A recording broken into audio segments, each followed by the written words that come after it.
I'm Robin Shepard, the Executive Director of the North Central Extension Association, and today with Jeff Jacobson, the Executive Director of the North Central Regional Research Association, are both happy to host this event on behalf of the Extension Deans and Directors and the Deans and Directors of our agricultural research stations in the North Central region. So welcome everyone to today's program. The idea for this arose from past participants of the Administrative Management Training Program. It's what we call the boot camp here in the North Central region. It's been offered annually since 2017. Obviously, last year during COVID, we had to pause the program. So we met with the participants from the boot camp over the past 4 years and asked them about their needs during this unique time of leading, managing, taking care of the day-to-day job demands, and doing much of that from a home environment. Their response called attention to the needs around addressing the stress that's caused by remote work, especially for those in administrative positions. As our speaker today will describe, some of it is about working from home, and it's not so much working as home as it is about working where you live. Well, as we talked about these needs with the extension directors and the directors of our agricultural experiment stations in the North Central region, Jeff and I started scanning other state-based efforts that have touched on these issues, and we also looked at what the other regions are doing. That led us to the work of Dr. Teresa Glom from the Carson School of Business Management in Minneapolis. For the past 25 years, Teresa's research has looked at how small changes designed to bring intentionality in one's work can have a big impact on work satisfaction and well-being. Teresa is the Toro Company, David M. Lilly Chair of Organizational Behavior at the Carson School of Management. Teresa has published extensively in management journals. She also has a TED Talk called Let's Make Work Better, in which she shares simple evidence-based techniques to improve our working lives. Now, boot camp cohorts in the North Central region may remember that we've used that in our past retreats. As you will hear and discuss in this session, the pandemic has encouraged us to think about doing things differently. You'll hear about practical micro interventions and how work hacks can help you feel more productive.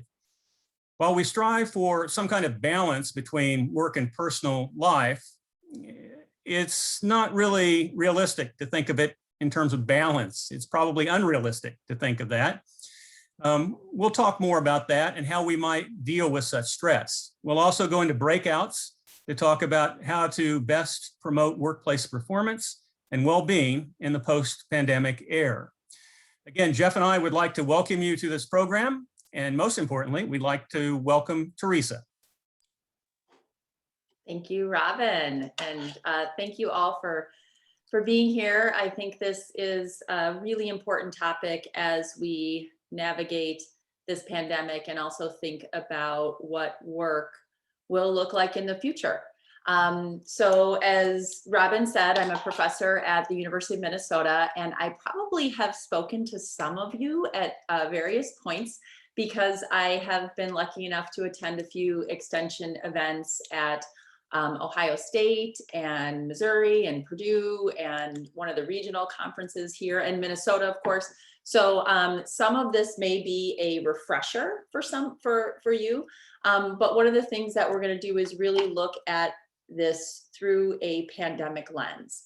So my remarks today are really going to be about kind of what we know about work and how we can implement small practical disciplines to improve our work lives.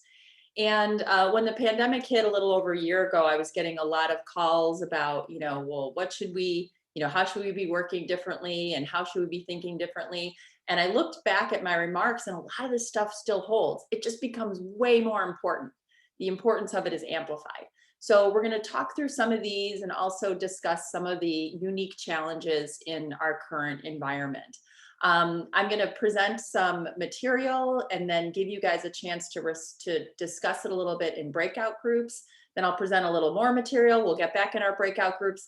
And we're going to end our time together really thinking about, are there changes that we can make as a community, in your team, individually, as an extension unit, as we think about crafting a work life going forward.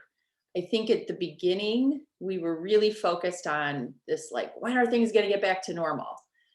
But I hope they don't, because my work with organizations suggests to me that a lot of people were burned out, stressed out, struggling, overworked before the pandemic, right?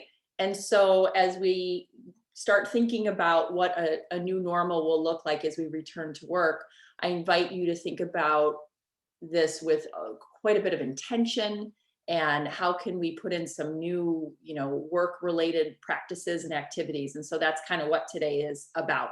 And you'll probably be thinking about things both for you personally, as Robin said, the well-being and our stress levels are really important on a personal level. But I also hope you'll think about it with respect to your team and your larger organizations, and some things that might work at that broader level. So without further ado, I'm going to share my screen and we will get going here. I'm going to throw a lot of different ideas at you, and I want you to think about it like panning for gold. I want you to think about what works for you, what might work for your team, and best kind of take away those practices and those principles. So for those of you who have heard me speak before, you've probably heard a little bit about my mantra. So my mantra of work hard, have fun, choose kind, be present. And this came about because it was our family motto. I would say this to my kids when I dropped them off at school. When they were little, they're now driving. So I don't get to say it when I drop them off anymore, but instead it's when they walk out the door. But this idea of work hard, have fun, choose kind, be present is how I like to organize my remarks and how I like to organize my work in this organizational space. And so we'll talk a little bit about some ideas in each of these spaces. So let's jump, and I'm going to be a little bit light on the research so we can really dig in and get into the practice today. So all of the things, a lot of the practices I'm going to share with you are backed by research done by myself or others, and I'll sprinkle that in, but we're going to be really practical and really tactical today. But I'll share with you a couple of highlights. So one of the highlights in the work hard thing, and I think this is really important in the pandemic realm, one of the things we found in our research is people are in really good moods when they're getting their work done. So making that progress, kind of getting momentum, being in a flow state at work is one of the key drivers of workplace mood. Now, the reason this is so important in this pandemic context is because in another area of research that we've started post-pandemic is that people are not feeling this sense of accomplishment and progress as much because their interruptions have skyrocketed. And some of this is due to the work from home environment, especially if you have other people in your household. You might have children that you're trying to have go to school. You might have a spouse who's being really loud on the call in the other room. Your dog might need to go out, and before you had somebody taking care of your dog. So our work has become a lot more fractured. And so this is one element that's feeding into this. We're not able to kind of get into these states where we're feeling good about accomplishing our work tasks. And we'll talk about some ways in which we can do that.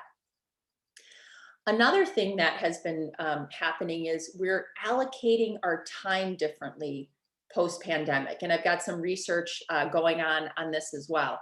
But the study I'll share with you is we basically asked people how they were spending their time at work across 3 buckets of tasks. And we knew what these task buckets were. And some were kind of more complex tasks.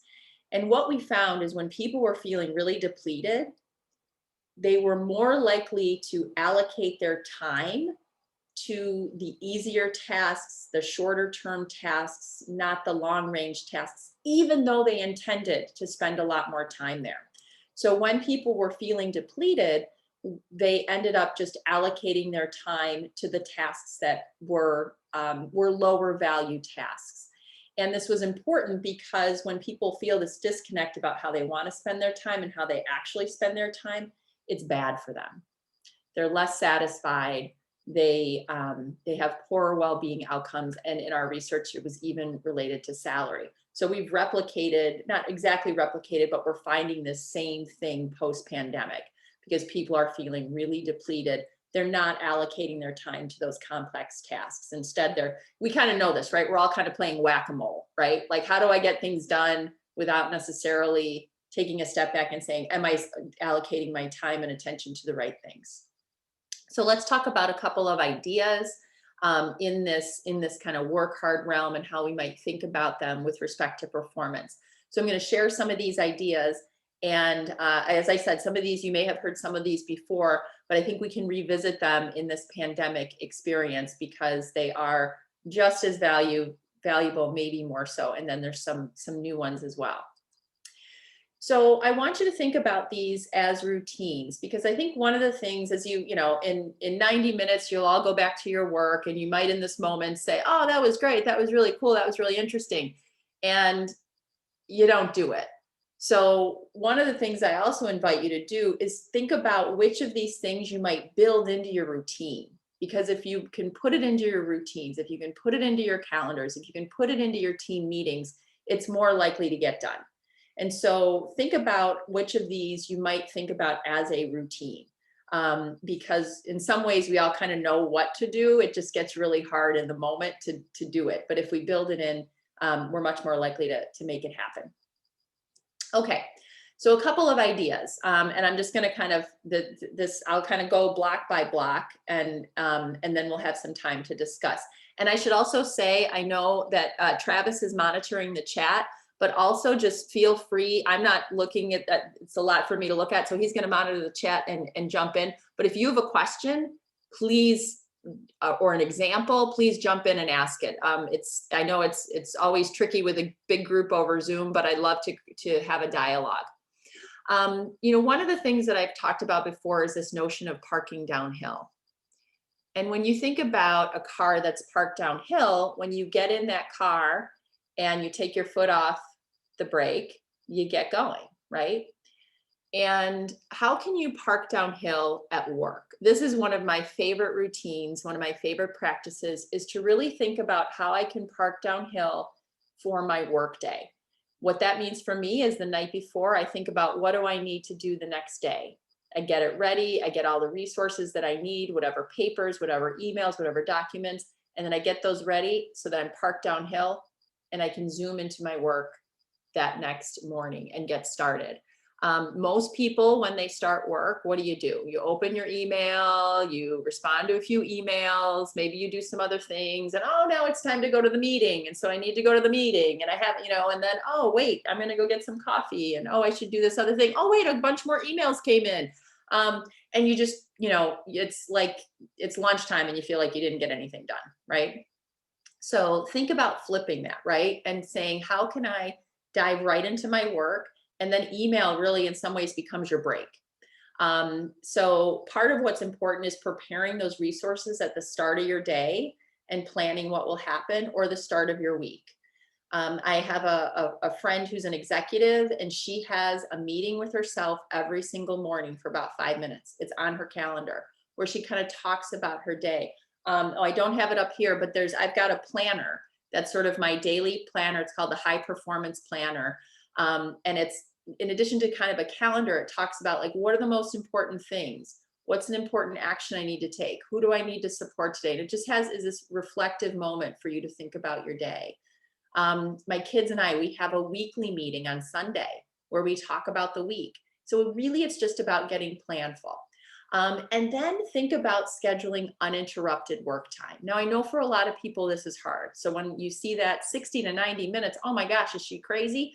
But think about, can you block off some uninterrupted time for your actual work? And this is something you might even do as a unit, right? Where you say, we're going to try and block certain times of the week where we protect those from meetings, for example, to create work time.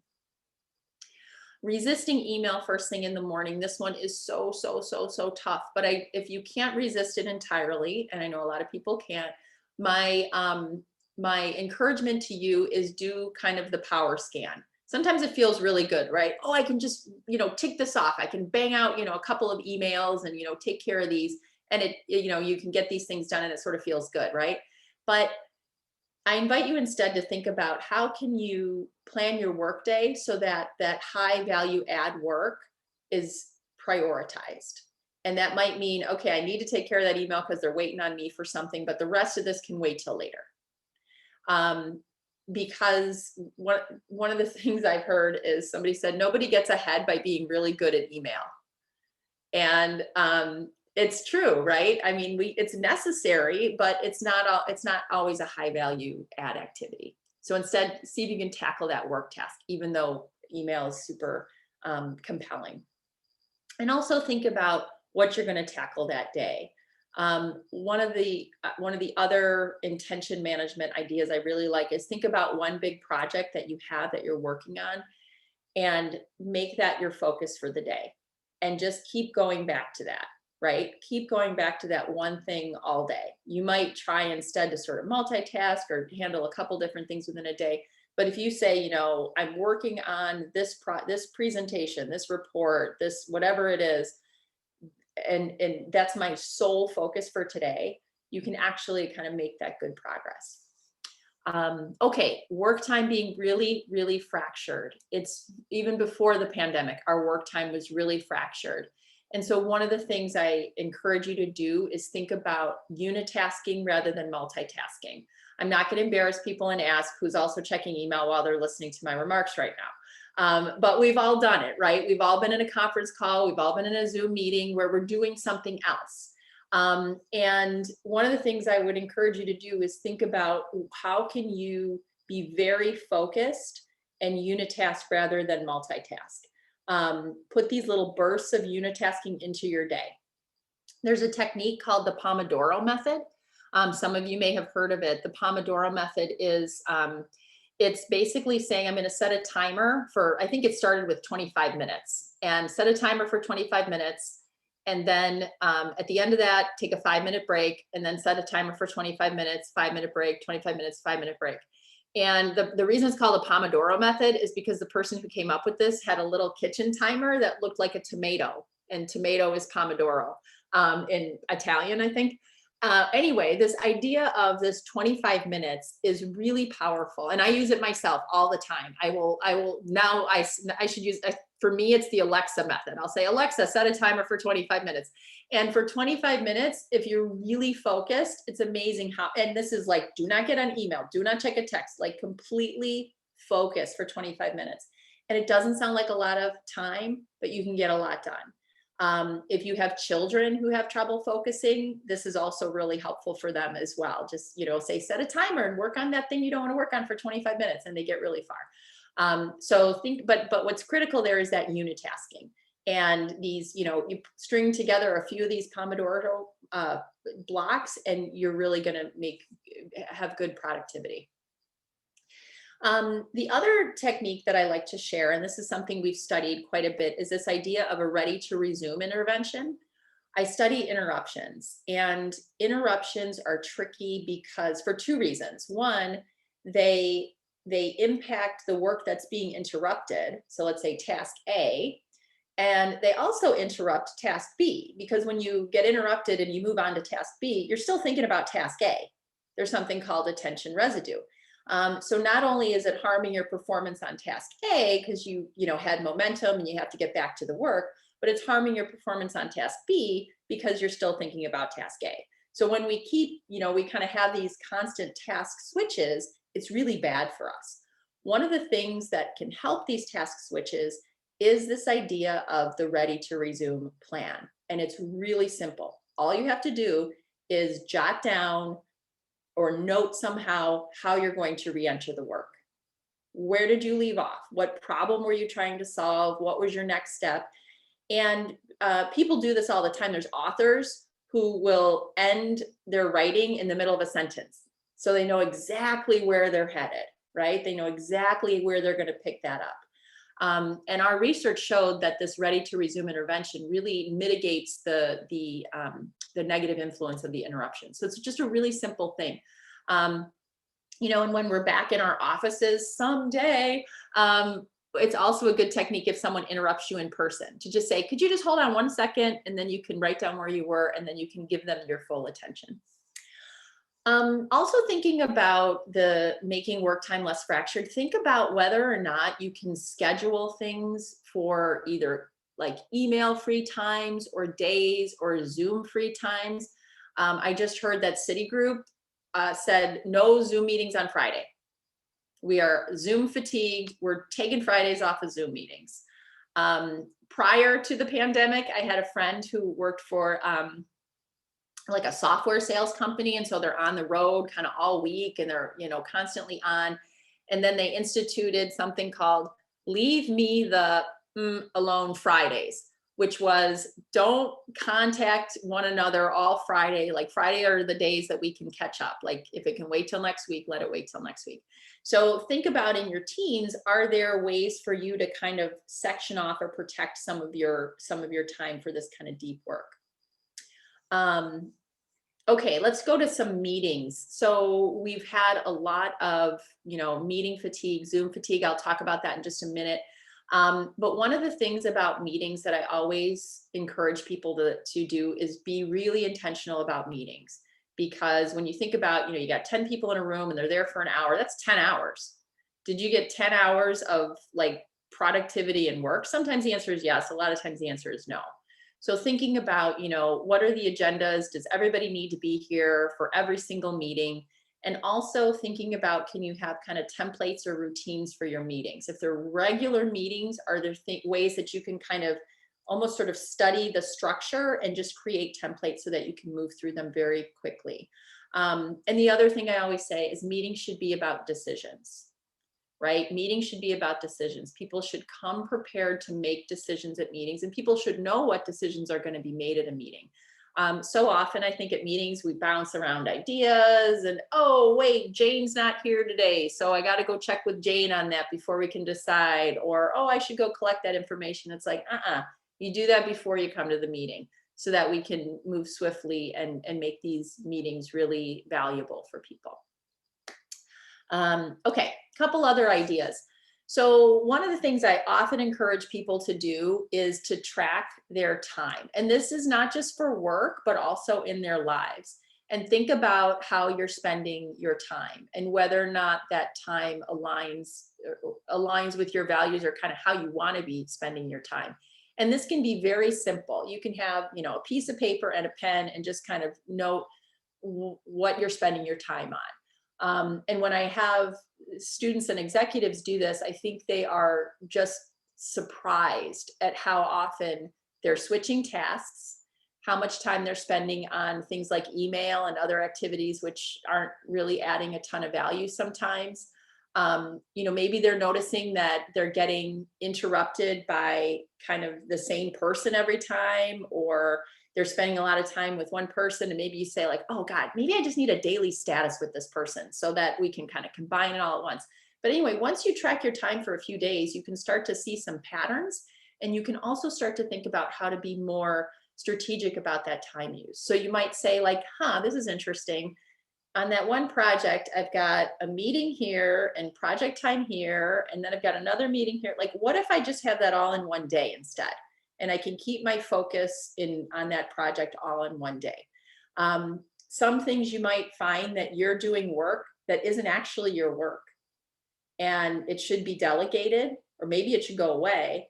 A lot of times that happens as people move up in organizations. They find they're doing the work that they used to do, and because they haven't kind of let it go. So thinking about kind of how you're spending your time and the work. The other question I really like for all of you to be asking yourselves is whether something needs to be done at the maximum level of effort, a moderate level of effort, or a minimum level of effort. And in so many organizations, I think we all are like, oh, we're high achieving, everything has to be wonderful, everything has to be perfect.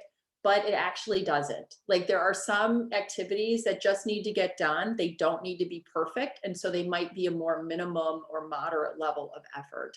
I'm not condoning doing sloppy work. I'm saying allocate your time and energy and attention to tasks in appropriate ways.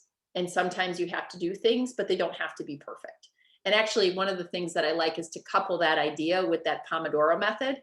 So if I have something to do and I'm going to say, okay, you know what, I'm going to spend 25 minutes on this. I'm going to set a timer. And, I'm going to set it for 20 minutes. At the end of that 20 minutes, I'm going to take a few minutes to finish it off, and then I'm done. That's all this needs, right? And so, instead of A+ work, it's A- work, but that might be okay, right? Okay. Also thinking about your values, thinking about, how you spend your time, whether or not it's how the organization would want you to spend your time. A lot of times we end up spending our time on things that, maybe aren't aligned with our values or with the mission.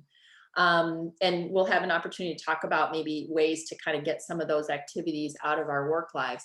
But I'll often get pushback from, especially the MBA students will say like, oh, I've got to be on email all the time. I've got to check email every couple of minutes. My boss would, my manager says I have to be really, really present. And I said, okay. So your manager told you to check email every 5 minutes?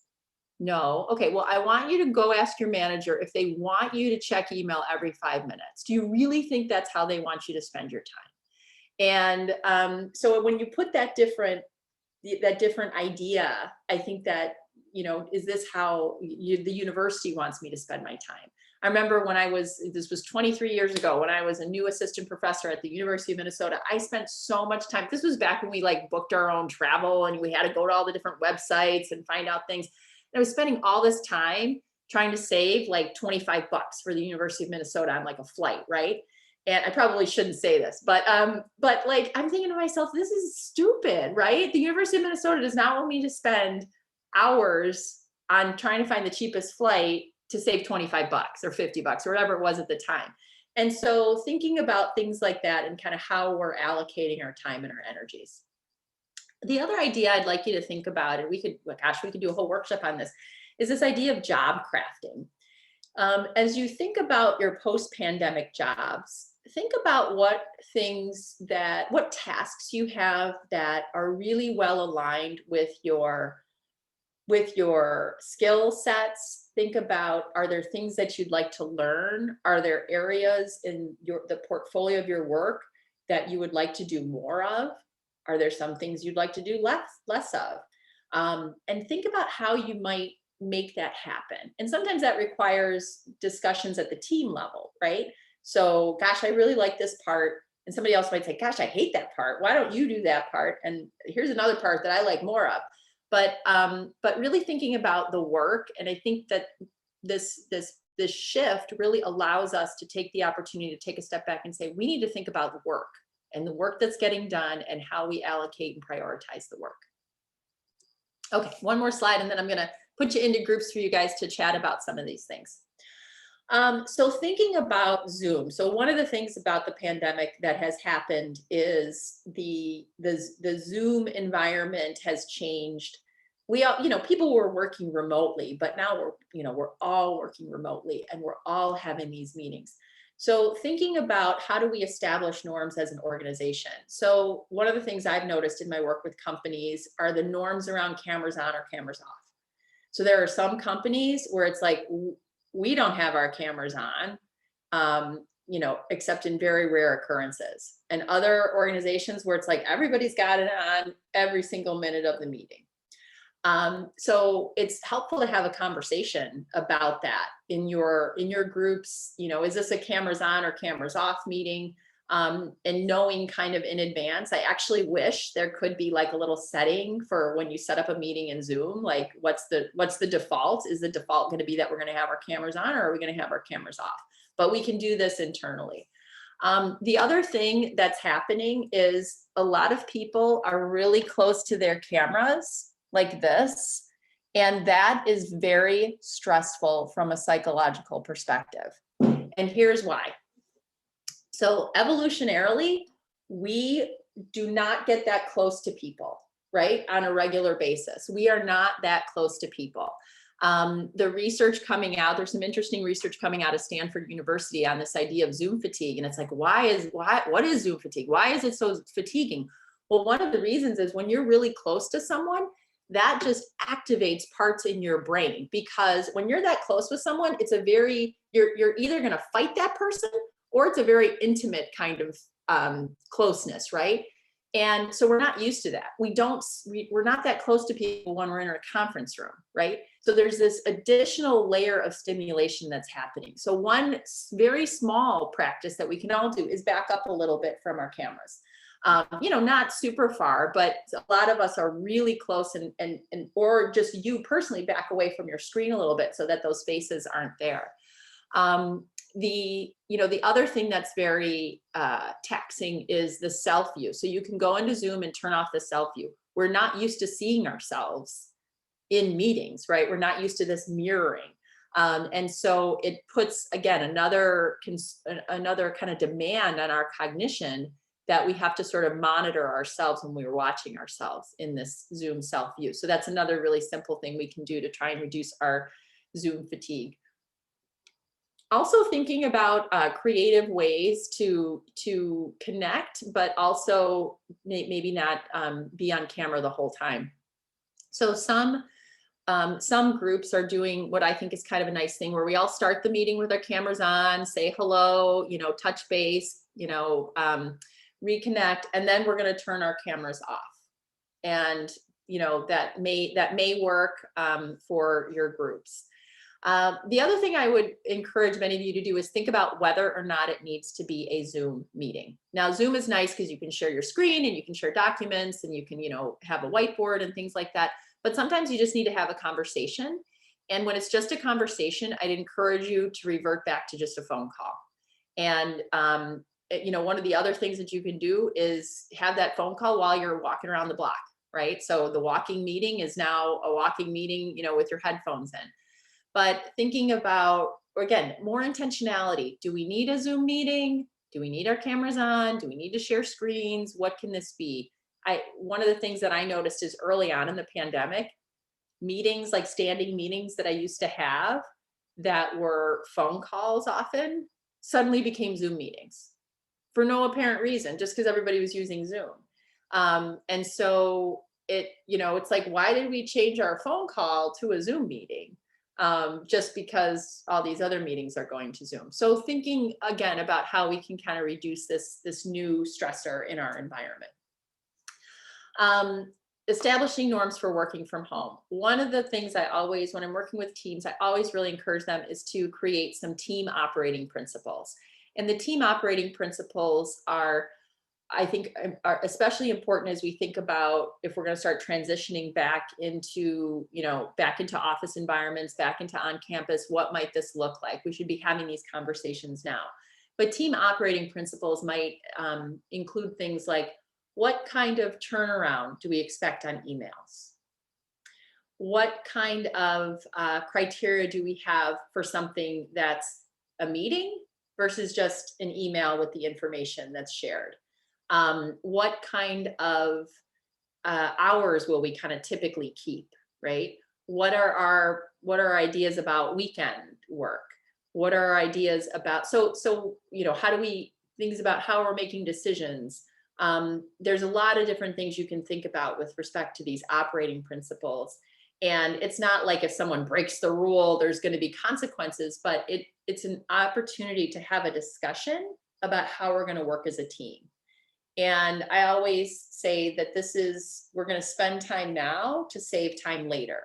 So if we spend time talking about what these operating principles look like and what these new norms look like, that's going to save us time down the road in terms of, conflict or errors, or, if I know that everybody's assumption is that, you've got, 24 hours to respond to an email unless it's marked urgent, then I'm not waiting around for an email from someone, and I'm not going to get upset when they don't, quickly snap to it. The other thing I like is this idea of kind of office hours. So as a professor, I have office hours, right? And so that kind of channels a lot of the student questions and concerns into a specific block of time. And this office hours idea can be really useful for everyone, right? So instead of kind of, especially if you're a manager, you might say, I'm going to have kind of my weekly office hours. So if there's just something that you have in mind or something you wanted to bring up, you don't have to like set a formal meeting. And it's the kind of thing that maybe, we would have bumped into each other after a meeting and we would have just handled it then. Well, we're not doing that, right? We're not hanging around after Zoom meetings to talk about these issues. So you can kind of have these office hours to consolidate some of these sorts of things. Thinking about whether or not you can establish time for deep work for the team. And as I talked about, like that, leave me alone Fridays, you could also identify, is there time during the week where we all kind of agree and say, like, this is going to be our heavy duty work time for our deep work. And that could be part of your team operating principles. So with all of these, I think it's just really critical that you spend some time in conversation with your teammates so that you're all kind of operating under the same set of expectations and under the same set of norms. So what I want to do next is to have you guys get into your breakout groups and talk about some of these routines, some of them that resonate with you, some of them that might work in your group or your organization. But before I send you out to breakout groups, I want to see if there's any questions or comments or anything on what I've said, and you can just unmute and hop in if you've got one.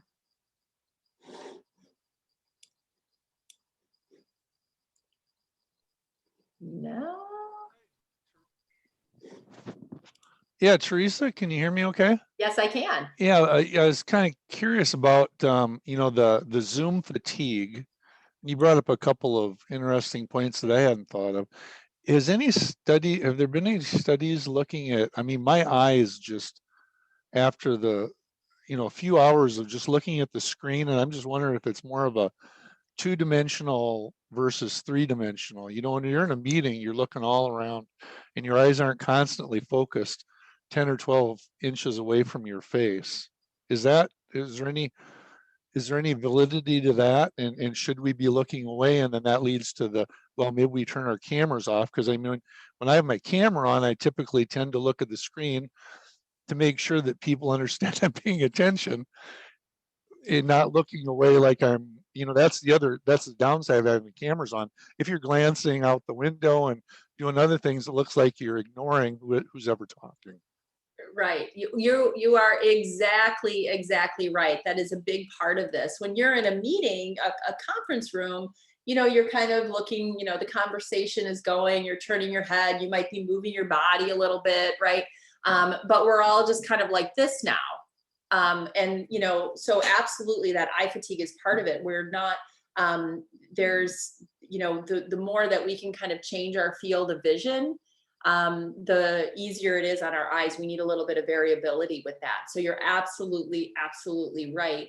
And I think that's one of the reasons why kind of like a screens off will help that a little bit, because we can just kind of relax ourselves. We're also much more cognizant of, even when we're in a room with people, we're still like monitoring our behavior, but it's not to the same extent, because we have this, when we have our cameras on, we have this mirror anxiety of, what do I look like? Oh, my hair's sticking out over here. Or, I've got this, oh, there's a spot on my top from breakfast. We're not usually thinking about these sorts of things, and now we are. So there's just a lot of reasons that the Zoom experience is different, and you've absolutely hit on one, which is our field of vision has narrowed considerably. So again, not saying I'm kind of two minds, because I like seeing the people that I work with, right? You like seeing them, but it also can become really taxing. So you have to find the right balance. So thank you for that. Thank you for sharing that. Any other comments or questions? I have a question. Sure. Can you hear me? My name's Megan Kennelly. I'm from K-State, and I am, I'm enjoying your presentation. A question I have that I'm sure I'm not alone is, I'm involved in lots of teams, right? It's not like I have just one. So and all of them have their unique nuances, right? So I can see implementing some of these things for, like, if I only had one team, it's easier to wrap my brain around how that would work. But I have so many intersecting groups doing different things. So if you can just comment on how to, at a higher level, when you're on lots of teams, what do you do? Yeah, that's a really good point, because so many of us, we are on multiple teams. And so what I would invite you to do, and you said it's Megan, is going to kind of go team by team, but maybe start with your first team. And this is actually a really good entree into the conversation. Like, hey, on my other team, we had this conversation, and here's some things we're going to try and do. What do you guys think about this? Like, should we try and do some of these in this team? And, for some teams, there might be some generalizability of those principles, but for others, it might be a little bit more difficult. But I think if you could think about, can you key in on that primary work team and start making some changes there, that then you could think about, can these cascade to some of my other work teams? Because so in some ways for you, if you're on a lot of different teams, it might be even another layer of complexity, right? So now I have to think about, okay, what's happening on that team? What are their norms? What are our operating principles over here? And they're different than over here. And so to the extent you could get a little bit on the same page for those, that would be good, and see what kind of works. And then you can have a proof of concept where you say, hey, we started doing this in our meetings. You know what? All of our meetings are now 20 minutes or 45 minutes, and it's made a huge difference. Just even that simple change. And then be able to say, like, hey, let's try this for a month and see how it goes. And so I would try, start locally, and then maybe you can kind of think about concentric circles and some of these things moving out. And especially if there are some of your colleagues from your units on this particular call, it would be wonderful for you to say, like, hey, I heard this and I really like this idea. What do you think? And a lot of it is just, opening that conversation. But I agree, it's a little challenging, especially if it's not kind of standard and you've got a lot of teams. So thank you for that. Anything else before I send you off? Okay. So what I know that wasn't enough time, because it's usually you're getting these conversations going, but I'll put you back in your groups in just a little bit after I give you after we continue a little bit more on the content. I think I hope you had a couple of ideas and around performance. This next set is looking a little bit more at kind of well-being elements, but it's all interconnected. It's kind of like a thicket of things. So some of them are still very work related, but others start to think more about our stress levels, our mood, rather so much on performance. So that's kind of where we're headed next. Into our next pillar of having fun. And one of the things about my research is I've been studying mood for a long time and work events for a long time. And one of the things that we found in that research is that positive work events are much more frequent than negative work events. And this is true also in just kind of our general lives. More positive things happen than negative things. They're more frequent. However, when we look at the mood impact of those positive or negative things, what we find is that the negative events really pack a punch. So 5 to 10 times the impact of a positive thing. So think about that. Like, one good thing can happen to you and one bad thing. That negative thing is the positive thing will improve your mood a little bit, but the negative thing will really, you'll take a hit on your mood. And because of that, we also pay more attention to negative things in our environment. There's a very long history of research coming out of evolutionary psychology saying we pay more attention to the bad stuff in our environment, the threats, the things that could go wrong. All of you will have lots of things happen to you today. You might have, 20 things happen to you, 19 of them go perfect, just fine. What's the one thing that you're going to go home and think about and ruminate on and maybe share with a spouse or partner? It's that negative one, right? That's just how it goes. You won't believe what happened to me, instead of all the positive things that happen.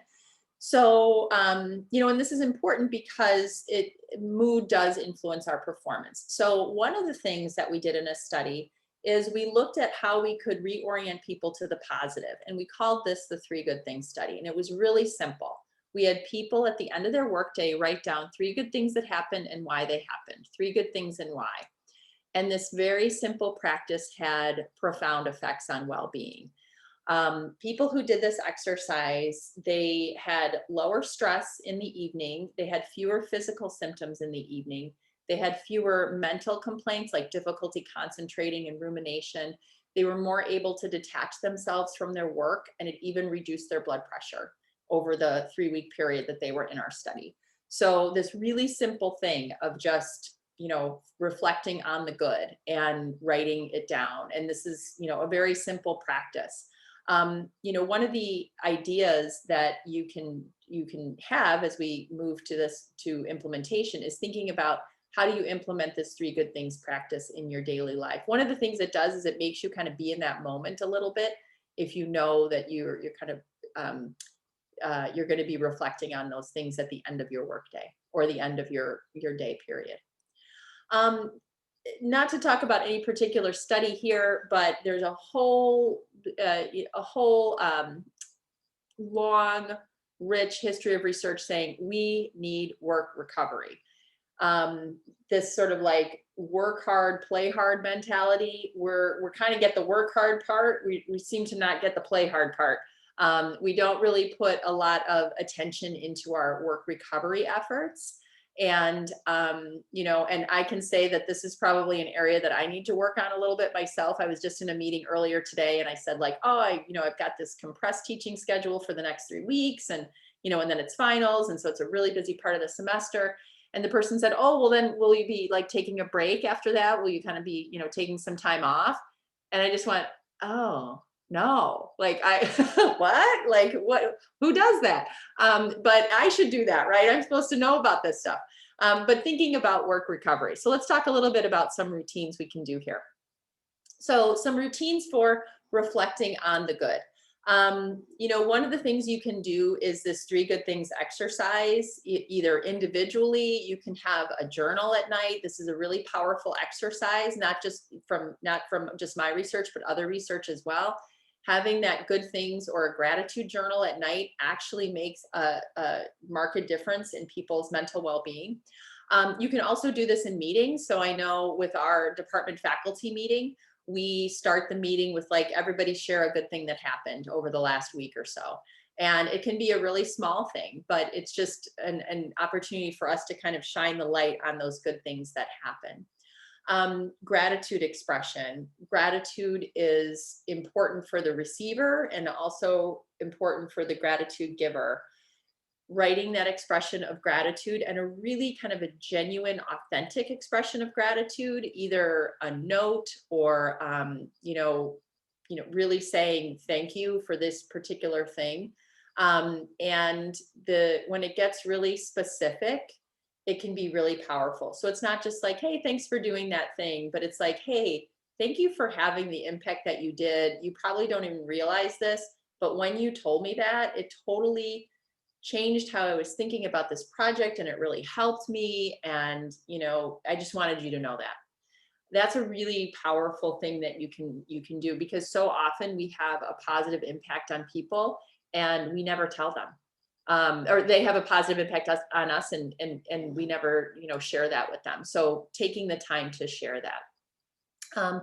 Sharing positive events. There's a lot of research on something called capitalization. It's called social capitalization, which is basically if something good happens to me, I can capitalize on that by sharing it with somebody else. So I can share that with a coworker, I can share that with a friend, I can share that with a child, a spouse, a partner. And so what happens is, and it's not bragging, it's that we can kind of capitalize on that. We can kind of relive that experience and encode it in our memory. So sharing positive things is another powerful way to improve our well-being. Thinking about rituals and celebrations, one of the things that's really hard, and I always am curious about people's rituals and their organizations and how they celebrate. A lot of this fell away with the pandemic, but I've heard some really interesting substitutes. So I know one person who had kind of their monthly staff meeting or whatever, and she had like food sent to everyone's home so that they could all kind of have a meal together, because usually they would bring food in for this meeting, and so instead they, as she arranged, to have everything sent. We always have an end of year celebration in my department, and so my department chair sent us all this little care package with like snacks and a little handmade banner with our department name on it that we all kind of hung behind us, and as we had this Zoom party. And so I think it's hard, it's not the same, but if you can think of kind of ways to not let those traditions and rituals go away, then that's really helpful as well. Again, to kind of focus on some of those good elements. Turning to recovery, how do you build in micro moments for recovery? And by micro moments, you know, I don't know where she went, but when I said, you know, when I said my story about, oh, are you going to take time off after your busy semester? The person went like, what, are you crazy? But so that's a big recovery effort, right? But how do you build in a small micro moment for recovery? And it might be really small. It might be just, you know, sitting, looking out the window. It might be taking a walk around the block. It might be, you know, having a cup of tea or listening to a song, or just taking a little bit of a break. Try to think about how to build those in. I'm really big on transitions. So as you transition from thing to thing, is there something that you can do? For me, I'm fortunate that I have a couple different places in my house that I can work. And so a lot of times, like when I'm writing, I'll go into one room. And that means my, like, you know, that's my heads down, really hard work room. But other times when I'm just like doing something else, I like to sit on, you know, in my mud room where I can look out in the backyard, you know, so just even having some of these transition things. You know, I have their mindful walk to meeting with meeting crossed out, but you can have a mindful walk to your kitchen, right? So how do you sort of take a break and just do something really mindfully? How do you have a mindful meal? How do you maybe have your, you know, your mug of coffee or tea in the morning and just kind of sit and think about things? Just finding little moments. It doesn't have to be a 2-week vacation. It can just be these little moments that can help restore our well-being. Reclaiming the lunch break. Where did the chat go? I saw someone's put in the chat. Here we go. Dinesha said that they like to kind of keep sacred their lunch break. Great, wonderful. Too bad that people are holding those meetings on that lunch break, because these breaks are really important. There's actually research showing that if you take a proper lunch break, you're more productive in the afternoon. So taking that time where you actually, and it's not lunch break meaning I'm gonna, you know, do a bunch of work while I'm, you know, trying to shovel food in my face, really taking a break, or a coffee hour. Like, these things have gone away. We don't do these things anymore in our work lives. And so can we reinstitute those things into our days? I was reading a story about once the pandemic hit, they started having an evening cocktail hour, a glass of wine with their mother every day. And I just thought, what a nice routine that, you know, was brought about by this pandemic. So there's ways that we can kind of reclaim these things. Nature is just, can be really important in our recovery attempts. And one of the things that is very clear in the research is nature can help us restore our attentional resources. So I think I've talked about this study maybe in a presentation that you've seen of mine, where this was done at the University of Michigan, and they had people do a performance task, and they had people walk around in the Arboretum or they had them walk around in the like the campus town area. So they were randomized to these two conditions. The people who walked around in the Arboretum, they had much better performance when they returned to the lab setting to continue the task. Now, these researchers were criticized for, it's like, oh, there's more oxygen in the air in the Arboretum, or there's, you know, more, it's just nice, you know. So they redid the same things with screensavers of either urban environments or more like nature environments, and they found this exact same effect. For us as humans, nature is restorative to our attention. And I saw in the chat too, a little bit more about the eyes. One of the things that part of the reason it's restorative is because if I'm looking in nature, my field of vision is very different. And so if you can incorporate nature into your recovery routines, that's like, it's a bonus. Sleep. We could do a whole day on sleep. Let me just say, sleep is like the linchpin. It's linked to everything. So get more sleep. That's my, if you take away nothing and try nothing, try and get a little bit more sleep, and you'll notice some positive effects. Okay, I'm gonna skip choose kind because I don't think that has shifted all that much during the pandemic. So I'm gonna get to be present so we have a little bit of time to talk. So one of the things that we can think about is in this environment, a lot of times we're running on autopilot, right? We're running on autopilot. I'm like half present. I'm listening to someone with one ear. I'm doing something else. I'm forgetting things. I'm rushing through activities. One of the things I would invite you to think about is whether you're in a state of continuous partial attention. Continuous partial attention. When was the last time that you really deployed your attention and focused on something? It's hard to do because our attention is completely under assault. One of the ideas that I've been thinking a lot about, and actually I'm writing a paper on this right now, is a new idea. And it comes from a long history of quotient ideas. So for a while, we were really focused on IQ, right? Intelligence quotient. What came next? EQ, emotion quotient. I think the next big thing is AQ, attention quotient. What is your attention quotient? What is your ability to put your attention to an object, stabilize your attention to that object, transition your attention from object to object? I think people who can kind of control their attention, manage their attention, have a high AQ, that's kind of the new superpower, right? Especially as we have all this stuff, this assault on our attention.